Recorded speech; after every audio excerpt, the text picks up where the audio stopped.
한국과 관련된 모든 것들이 태국에서 자취를 감추면서 태국은 유례없는 위기 상황에 직면하게 됐어요. 이러한 급격히 기울어지고 있는 상황에 충격을 받아 병실에 누워있는 태국 반도체 부품 기업 사장님이 있습니다. 알고 보니 그의 아들은 태국 최대 규모의 반환 운동을 이끌었던 주역이었죠. SNS에서 프리타이텍 운동을 주도하며 한국 기업들의 철수를 부추겼던 장본인이었습니다. 병실 창 밖으로는 한때 눈부시게 빛나던 램차방 공단의 모습이 보입니다. 이제는 텅 빈 공장들만이 우두커니 서 있는 그곳에서 한 청년의 잘못된 판단이 얼마나 큰 파장을 일으킬 수 있는지를 우리는 목격하게 되었죠. 하지만 이것은 이야기의 시작에 불과했습니다. 태국 총리의 특별 연설과 함께 예상치 못한 새로운 국면을 맞이하게 되는데요. 해당 사연 바로 들으러 가시죠. 구독, 좋아요 꾹 눌러주세요.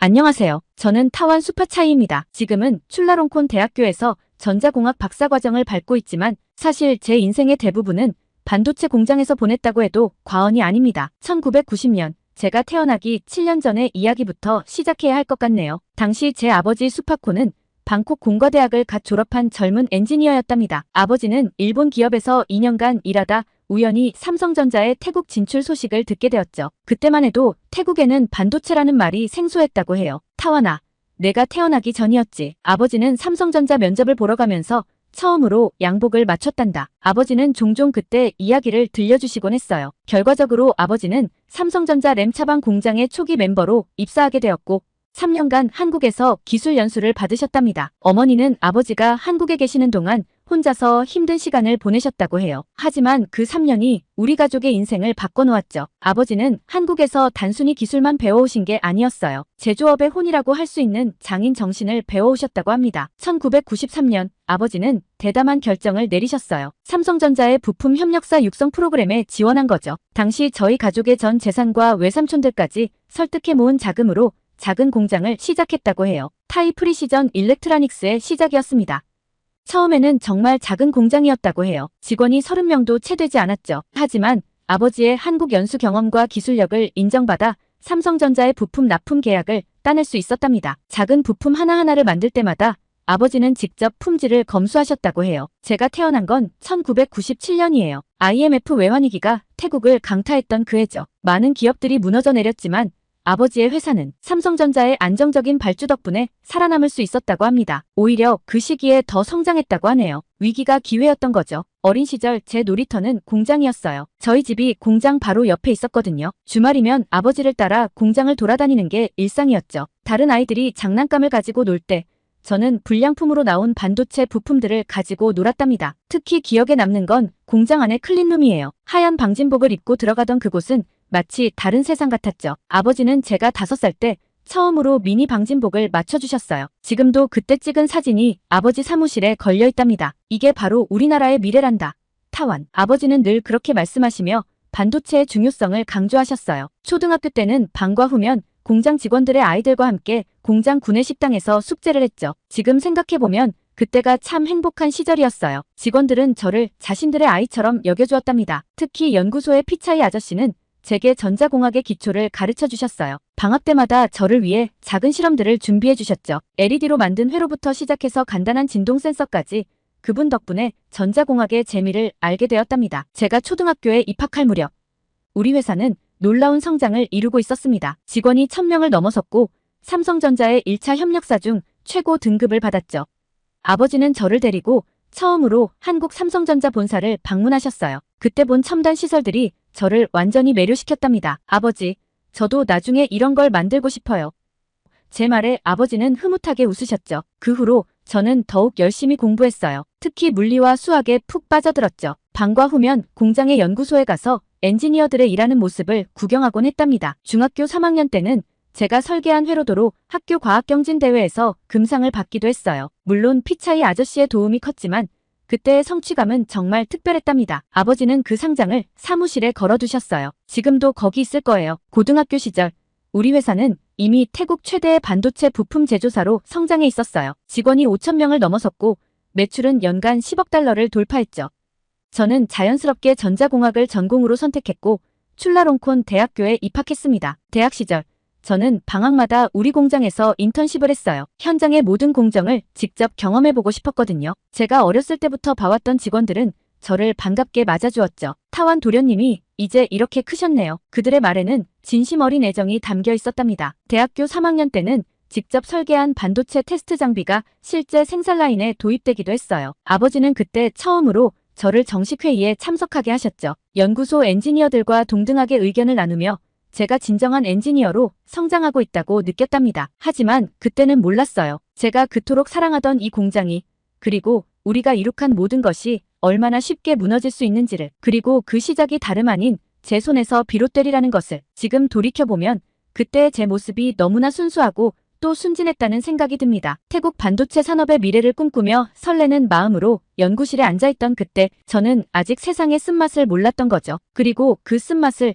제가 직접 만들어내게 될 줄은 더더욱 상상도 못했답니다. 대학원에 진학하면서 제 생각은 조금씩 바뀌기 시작했습니다. 연구실에서 만난 새로운 동료들, 특히 지도 교수님의 영향이 컸죠. 카셈 교수님은 태국의 기술 자립을 주장하시는 분이었어요. 타완, 자네는 아직 젊어서 모를 수 있겠지만 우리는 지난 30년간 기술 종속의 늪에서 벗어나지 못하고 있네. 교수님의 말씀은 제게 큰 충격을 주었습니다. 그동안 저는 한국과의 기술 협력을 당연하게 여겼거든요. 2024년 초 삼성전자 램 차방 공장에서 큰 사건이 터졌습니다. 현지 엔지니어들의 기술 유출 의혹과 함께 임금 차별 문제가 제기된 거죠. 한국인 엔지니어들과 태국인 엔지니어들 사이의 임금 격차가 언론에 보도되면서 상황은 급격히 악화되었어요. 타완, 이건 단순한 임금 문제가 아니야. 우리의 자존심이 걸린 문제라고. 연구실 선배인 파윗의 말에 저는 깊은 공감을 느꼈습니다. 실제로 태국인 엔지니어들의 임금은 같은 직급의 한국인 엔지니어들의 절반 수준에 불과했거든요. 더 큰 문제는 기술 이전 과정에서 드러났습니다. 삼성전자는 핵심 기술의 이전을 계속 미루고 있었고 태국 엔지니어들은 여전히 부차적인 업무만 맡고 있었죠. 이는 저희 회사도 마찬가지였어요. 아버지, 우리는 언제까지 이렇게 남의 기술에 의존해야 하나요? 제가 던진 질문에 아버지는 난처한 표정을 지으셨어요. 타완아, 세상은 내가 생각하는 것처럼 단순하지 않단다. 하지만 저는 더 이상 참을 수 없었습니다. 박사과정 연구실 블로그에 첫 글을 올렸죠. 태국 반도체 산업의 현주소 우리는 언제까지 하청기업으로 남을 것인가? 이 글이 예상치 못한 반향을 일으켰어요. 블로그 글은 순식간에 퍼져나갔고 수많은 공유와 댓글이 달렸습니다. 특히 젊은 엔지니어들의 공감을 많이 얻었죠. 저는 더 구체적인 데이터를 모으기 시작했어요. 태국 반도체 산업의 기술 종속 현황, 임금 격차 문제, 기술 이전 지연 사례들을 정리했죠. 두 번째 글, 한국 기업의 기술 착취. 그들은 우리를 영원한 부품 제조자로 만들려 한다는 더 큰 파장을 일으켰습니다. 이 글은 하루 만에 10만 회 이상 공유되었고 주요 언론에서도 관심을 보이기 시작했어요. 프리타이 텍 운동은 자연스럽게 시작되었습니다. SNS에서 해시태그 프리타이, 해시태그 테크 인디펜던스가 트렌드가 되었고 제 팔로워 수는 급격히 증가했죠. 처음에는 20만 명의 팔로워들과 함께 태국의 기술 독립을 외치는 목소리였지만 시기적으로 태국 전역에서 일어나던 벤코리아 운동과 맞물리면서 상황은 더욱 커지기 시작했어요. 특히 방콕의 유명 호텔 체인에서 시작된 한국인 관광객 거부 운동이 SNS를 뜨겁게 달구고 있을 때 제 기술 독립 주장은 마치 기름을 부은 것처럼 반한 감정을 더욱 증폭시켰습니다. 저의 게시물은 단순한 기술 문제를 넘어 민족의 자존심 문제로 확대 해석되기 시작했죠. 우리는 더 이상 한국의 기술 식민지가 되지 않을 것이다. 제가 올린 이 문구는 하루 만에 100만 회 이상 공유되었어요. 댓글창은 순식간에 뜨거운 전쟁터가 되었습니다. 일본의 식민지였던 한국이 이제는 우리나라를 기술로서 식민지배하려고 한다. 과거 일본에게 당했던 서름을 이제는 그들이 우리에게 되갚는 것이다와 같은 자극적인 댓글들이 수천 개씩 달렸죠. 특히 충격적이었던 건 한국은 우리의 기술자들을 디지털 시대의 노예로 만들고 있다라는 댓글이 무려 5만 개가 넘는 좋아요를 받았다는 거예요. 저도 모르는 사이에 제 발언은 점점 더 과격해져 갔고 태국의 주요 반한 인플루언서 중 한 명으로 자리매김하게 되었습니다. 매일 아침 일어나면 수만 개의 좋아요와 수천 개의 댓글이 달려 있었어요. 사람들은 저를 태국의 양심, 기술 독립의 선구자라고 불렀죠. 그런 반응들이 저를 더욱 대담하게 만들었습니다. 이제는 단순히 기술 문제만이 아닌 한국과 관련된 모든 것들을 비판하기 시작했어요. 하지만 아버지의 우려 섞인 목소리가 자꾸 귓가에 맴돌았습니다. 타완, 내가 지금 하는 일이 어떤 결과를 가져올지 생각해보았니? 그때의 저는 아버지의 말씀을 단순한 기성세대의 보수적인 태도로만 여겼어요. 오히려 아버지께서 한국 기업에 너무 종속되어 있다고 생각했죠. 동영상 컨텐츠도 제작하기 시작했습니다. 한국 기업의 기술 착취 실태를 폭로하는 영상들은 수백만 뷰를 기록했어요. 시청자들의 분노는 곧 실제 행동으로 이어졌습니다. 한국 제품 불매 운동이 확산되었고 일부 과격한 시위대는 한국 기업의 매장을 공격하기도 했죠. 이런 상황에서 제 영향력은 더욱 커져갔어요. 태국의 주요 방송에서 인터뷰 요청이 왔고 대학가에서는 강연 초청이 이어졌습니다. 저는 그때 모든 관심이 마치 제가 옳다는 것을 증명하는 것처럼 느껴졌어요. 마치 제가 태국의 미래를 바꿀 수 있는 사람이 된 것 같았죠. 하지만 그 순간에도 제 마음 한구석에서는 불안함이 자리 잡고 있었습니다. 밤에 혼자 있을 때면 제가 과연 올바른 일을 하고 있는 것인지 의문이 들었어요. 그러나 매일 아침 쏟아지는 지지 메시지들을 보면서 저는 그런 의문들을 뒤로 밀어냈습니다. 제 운동이 정점을 찍은 것은 우리 회사 직원들의 파업이 시작되면서부터였습니다. 처음에는 소규모 농성으로 시작됐어요. 연구소의 젊은 엔지니어들이 주도했죠. 그들의 요구는 단순했습니다. 한국에 지불하는 기술 로열티를 전면 재검토하고 태국인 엔지니어들의 처우를 개선하라는 것이었어요. 타완 씨가 말한 것처럼 우리는 더 이상 한국의 기술 노예가 되고 싶지 않습니다. 연구소 책임자였던 쏨차이 선배의 발언은 전체 직원들의 마음에 불을 지폈어요. 작은 불씨는 순식간에 큰 불길이 되었죠. 아버지는 매일 밤 사태 수습을 위해 고심하셨습니다. 타완아, 내가 이 사태를 수습해야 한다. 내가 시작한 일이니까. 하지만 저는 오히려 파업을 지지하는 글을 SNS에 올렸어요. 그 글은 다시 한번 태국 전역을 뒤흔들었습니다. 타이 프리시전 일렉트라닉스의 아들이 직접 고발합니다. 우리가 매년 한국에 지불하는 기술료가 순이익의 35%에 달합니다. 이는 명백한 수탈입니다. 제 글은 폭발적인 반응을 일으켰고 다른 한국 기업 협력사들의 직원들도 하나둘씩 파업에 동참하기 시작했어요. 램차방 공단 전체가 들썩이기 시작했죠. 노조가 결성되었고 저는 자연스럽게 자문위원이 되었습니다. 우리는 더 이상 당신들의 하청업체가 아닙니다. 우리는 동등한 파트너가 되기를 원합니다. 노조의 선언문이 발표되었고 태국 전역의 언론이 이 소식을 보도했어요. 하지만 한국 기업들의 반응은 차가웠습니다. 삼성전자는 즉각 공식 입장을 발표했어요. 계약 조건 위반 시 모든 기술 협력을 중단하고 신규 협력사를 물색할 것이라는 강경한 내용이었죠. 파업이 2주째로 접어들면서 상황은 더욱 심각해졌어요. 생산 라인이 멈췄고 직원들의 분노는 극에 달했습니다. 일부 과격 시위대는 공장 내 한국인 기술 고문들의 사무실을 점거하기도 했죠. 타완, 이제 돌이킬 수 없는 강을 건너고 있어. 피차이 아저씨가 찾아와 걱정스러운 목소리로 말씀하셨어요. 우리가 쌓아온 신뢰가 무너지면 그 다음은 없다는 걸 알아야 해. 하지만 저는 여전히 제가 옳다고 믿었습니다. 오히려 이 기회에 태국의 기술 독립을 이뤄내야 한다고 생각했죠. SNS에서는 해시태그 타이테크레볼루션이라는 새로운 해시태그가 트렌드가 되었고 저는 매일 밤 긴 글을 올리며 운동을 독려했어요. 드디어 삼성전자가 움직이기 시작했습니다. 하지만 그것은 우리가 원하던 방향이 아니었어요. 그들은 태국 내 모든 협력사들과의 계약을 재검토하기 시작했고 베트남과 인도네시아의 새로운 협력사들과 접촉을 시작했다는 소식이 들려왔습니다. 우리가 이길 수 있습니다. 그들이 우리를 떠난다면 우리는 우리만의 기술을 개발하면 됩니다. 제 선동적인 발언에 노조원들은 열광했지만 수석 엔지니어들의 표정은 어두워져 갔어요. 3주차에 접어들며 첫 번째 공식 계약 파기 통보가 왔습니다. 삼성전자는 우리 회사와의 모든 기술 협력을 중단한다고 선언했어요. 이는 곧 물량 계약도 끝난다는 것을 의미했죠. 아버지는 처음으로 제게 소리를 지르셨습니다. 내가 무너뜨린 건 단순히 계약 관계가 아니다. 30년간 쌓아온 신뢰란다. 그걸 내가 어떻게 책임질 거니? 하지만 그때의 저는 아버지의 분노를 이해하지 못했어요. 오히려 아버지가 너무 한국 기업들에게 굴종적이라고 생각했죠. 소셜미디어에서는 제가 용감한 태국의 젊은 투사로 추앙받고 있었고 그 환호성에 취해 있었으니까요. 상황은 걷잡을 수 없이 커져갔습니다. 다른 한국 기업들도 하나둘씩 태국에서의 철수를 검토하기 시작했다는 소식이 들려왔어요. 주식시장에서는 한국 기업들과 거래하는 태국 기업들의 주가가 급락하기 시작했습니다. 그때까지도 저는 이것이 일시적인 진통일 뿐이라고 생각했어요. 우리의 투쟁이 결국 승리로 이어질 거라고 믿었죠. 특히 중국 기업들이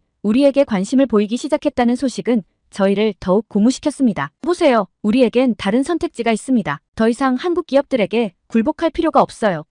저는 이 소식을 SNS에 대대적으로 홍보했죠. 하지만 연구소의 고참 엔지니어들은 다른 생각이었어요. 23년차 수석 연구원이었던 솜삭 부장님이 저를 찾아오셨습니다. 타완, 넌 아직 모르는 게 많구나. 우리가 가진 기술의 90%는 삼성과 함께 개발한 거야. 그들이 떠나면 우린 맨 땅에 헤딩하는 거나 다름없어. 그의 말을 무시했던 제가 오만했죠. 저는 오히려 그를 구시대의 유물이라고 비난했어요. SNS에 올린 제 글은 더욱 과격해져 갔습니다. 우리는 그들의 기술 없이도 살 수 있다. 이제는 우리 스스로 일어설 때다. 파업 4주차 상황은 더욱 심각해졌습니다. 한국 기술진들이 하나둘씩 짐을 싸기 시작했어요. 처음으로 두려움이 느껴졌습니다. 그들이 가져가는 건 단순히 짐 가방이 아니었으니까요. 우리 공장의 핵심 기술들이 그들과 함께 사라지고 있었죠. 더욱 충격적인 소식은 베트남에서 날아왔습니다. 삼성전자가 베트남 현지 기업들과 이미 새로운 계약을 체결했다는 거예요. 그들은 우리가 생각했던 것보다 훨씬 더 철저한 준비를 하고 있었던 겁니다. 타완, 이제 만족하니? 아버지의 목소리는 이제 분노보다는 체념이 깃들어 있었어요. 우리 회사의 시가총액이 일주일 만에 20% 넘게 폭락했다. 30년간 쌓아온 모든 것이 현실은 제가 생각했던 것과는 완전히 달랐습니다. 그리고 그 쓰디쓴 현실을 곧 직면하게 될 줄은 그때까지만 해도 전혀 상상하지 못했답니다. 우리가 잃어버린 것은 단순한 계약이 아니었어요. 그것은 신뢰였고 미래였고 우리의 모든 것이었습니다. 이제 와서 돌이켜보면 그때 제가 얼마나 순진하고 무모했는지 깨닫게 됩니다. 30년이라는 시간 동안 쌓아온 기술 협력의 가치를 단 한 달의 투쟁으로 무너뜨려버린 거죠. 그리고 그 대가는 우리 모두가 예상했던 것보다 훨씬 더 크고 무거웠답니다. 더 이상 회사를 운영할 수 없을 것 같구나. 아버지의 이 한마디는 우리 가족의 일상을 완전히 뒤바꿔 놓았습니다. 삼성전자와의 계약 종료 이후 타이프리시전 일렉트로닉스의 매출은 순식간에 60% 이상 감소했어요. 30년간 한 번도 적자를 기록하지 않았던 회사가 한 달 만에 나락으로 떨어진 거죠. 가장 먼저 시작된 건 감원이었습니다. 처음에는 300명 규모의 희망퇴직을 계획했지만 곧 1,000명 이상의 직원들이 회사를 떠나야 했어요. 매일 아침 공장 정문 앞에서는 퇴직 통지서를 받은 직원들의 울음소리가 들렸습니다. 타완 도련님, 저희가 뭘 잘못한 건가요? 20년 넘게 생산라인에서 일하셨던 숨낫 아주머니의 말씀이 아직도 귓가에 맴돕니다. 그분의 아들은 저와 같은 나이였고 대학 등록금을 벌기 위해 어머니와 같은 공장에서 일하고 있었죠. 공장 가동률은 20%도 채 되지 않았어요. 예전에는 24시간 쉴 새 없이 돌아가던 기계들이 이제는 거의 멈춰 있었죠. 한때 우리의 자랑이었던 최첨단 생산라인은 이제 그저 거대한 철 덩어리가 되어버렸습니다. 중국 기업들과 협력하면 된다고 했잖아. 제가 필사적으로 외쳤지만 현실은 냉혹했어요. 중국 기업들은 우리의 기술력에 전혀 관심이 없었습니다. 그들이 원하는 건 우리의 설비와 공장 부지뿐이었죠. 그것도 헐값에 말이에요. 기업 신용등급은 BB+에서 CCC로 추락했습니다. 은행들은 더 이상 운영자금 대출을 해주지 않았고 거래처들은 현금 결제를 요구하기 시작했어요. 30년간 쌓아온 신용이 한순간에 무너져버린 겁니다. 타완, 내 아버지 좀 살펴드려라. 어머니의 떨리는 목소리를 전화로 들은 건 파업 시작 2달째였어요. 아버지는 그동안의 스트레스로 쓰러지셨고 급히 병원으로 이송되었답니다. 검사 결과는 심근경색이었어요. 병원 침대에 누워 계신 아버지의 모습은 처참했습니다. 한 달 사이에 머리가 하얗게 새어버리셨고 몸무게는 10kg 넘게 빠지셨어요.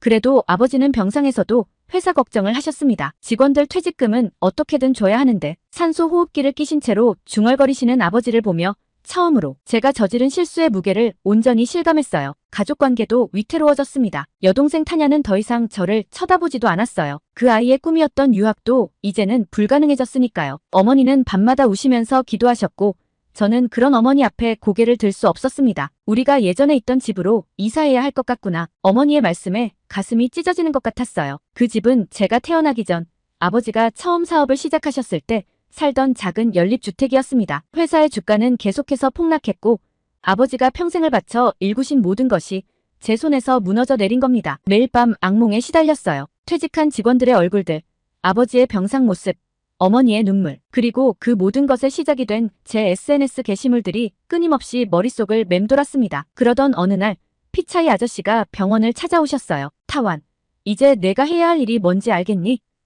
그분의 눈빛은 날카로웠지만 그 안에는 여전히 따뜻함이 남아있었습니다. 저는 고개를 떨구었어요. 모든 것이 제 잘못이었는데 이제 와서 무엇을 할 수 있을지 막막했습니다. 특히 가슴 아픈 건 오랜 직원들의 이별이었어요. 연구소의 수석 연구원이었던 솜삭 부장님은 퇴사하시면서 이런 말씀을 하셨습니다. 타완, 난 내 아버님과 함께 이 회사를 세웠어. 그때 내가 태어났지. 내가 우리 연구소에서 처음 걸음마를 배웠고 내 무릎에 앉아 반도체 이야기를 들었잖니. 그런데 왜 이렇게 됐을까? 퇴사자들의 마지막 인사가 이어질 때마다 예전의 추억들이 하나둘씩 떠올랐습니다. 공장 구내식당에서 함께 점심을 먹던 순간들, 명절 때마다 전 직원이 모여 찍던 단체 사진, 매년 말 시상식에서 환하게 웃던 얼굴들, 그 모든 것들이 이제는 과거가 되어버렸어요. 설상가상으로 우리 회사의 위기는 협력업체들에게도 큰 타격을 주었습니다. 우리에게 부품을 납품하던 중소기업들이 줄도산하기 시작했어요. 그들의 직원들까지 포함하면 제가 실직시킨 사람들의 수는 많게는 수천 명이 넘었을 거예요. 아들아, 이제 어떻게 해야 하지? 병상에 누워 계신 아버지의 떨리는 목소리가 제 가슴을 후벼 팠습니다. 평생 당당하게 살아오신 아버지의 무력한 모습은 제가 감당하기 힘든 죄책감으로 다가왔어요. SNS의 팔로워들은 하나둘씩 저를 떠나갔고 한때 제 글에 열광하던 사람들은 이제 저를 비난하기 시작했습니다. 내가 망친 것은 내 가족의 회사만이 아니야. 우리 모두의 삶이야. 이런 댓글들이 달리기 시작했죠. 아버지의 병실에서 처음 김민수 소장님을 뵈었습니다. 솔직히 말씀드리면 처음에는 불편한 마음이 컸어요. 한국인이 우리 아버지의 병실을 찾아왔다는 게 믿기지 않았거든요. 수파차이 씨와는 30년 지기 친구입니다. 김 소장님의 한국어 억양이 섞인 태국어는 낯설면서도 친근했어요. 타완이 태어났을 때도 내가 이 병원에 와 있었지. 알고 보니 김 소장님은 1993년부터 2022년까지 삼성전자 태국 R&D 센터의 소장을 지내셨다고 해요. 아버지와는 삼성전자가 태국에 처음 진출했을 때부터 인연이 있으셨답니다. 타완, 잠깐 커피 한잔 할까? 아버지가 검사를 받으러 가신 사이 김 소장님이 제안하셨어요. 병원 카페테리아에서 마주 앉은 그분의 눈빛은 날카로웠지만 적대적이지는 않았습니다. 내가 쓴 글들을 모두 봤다. 갑작스러운 말씀에 저는 긴장했어요. 하지만 그분은 오히려 미소를 지으셨죠. 내 말이 다 맞아. 우리가 태국의 모든 기술을 이전하지 않은 것도 사실이고 임금 격차가 있었던 것도 사실이야. 잠시 침묵이 흘렀습니다. 그리고 이어진 그분의 이야기는 제가 알고 있던 모든 것을 뒤집어 놓았어요. 하지만 타완, 넌 절반의 진실만 알고 있어. 1993년 내 아버지가 처음 회사를 시작했을 때를 기억하니 그때 태국에는 반도체 테스트 장비 하나 제대로 다룰 수 있는 엔지니어도 없었어. 김 소장님은 휴대폰을 꺼내 오래된 사진들을 보여주셨어요. 90년대 초반 아버지와 한국 엔지니어들이 함께 작업하는 모습이었죠. 우리는 단순히 기술을 팔러 온 게 아니었어. 태국의 반도체 산업을 함께 키우고 싶었던 거야. 그분의 설명은 계속되었습니다. 삼성전자가 태국에 투자한 금액, 현지 엔지니어 교육에 들인 시간과 비용, 그리고 가장 놀라웠던 건 우리 회사가 지불한 기술료의 절반 이상이 다시 태국 현지 R&D 센터에 재투자되었다는 사실이었어요. 왜 이런 사실을 공개하지 않으셨나요?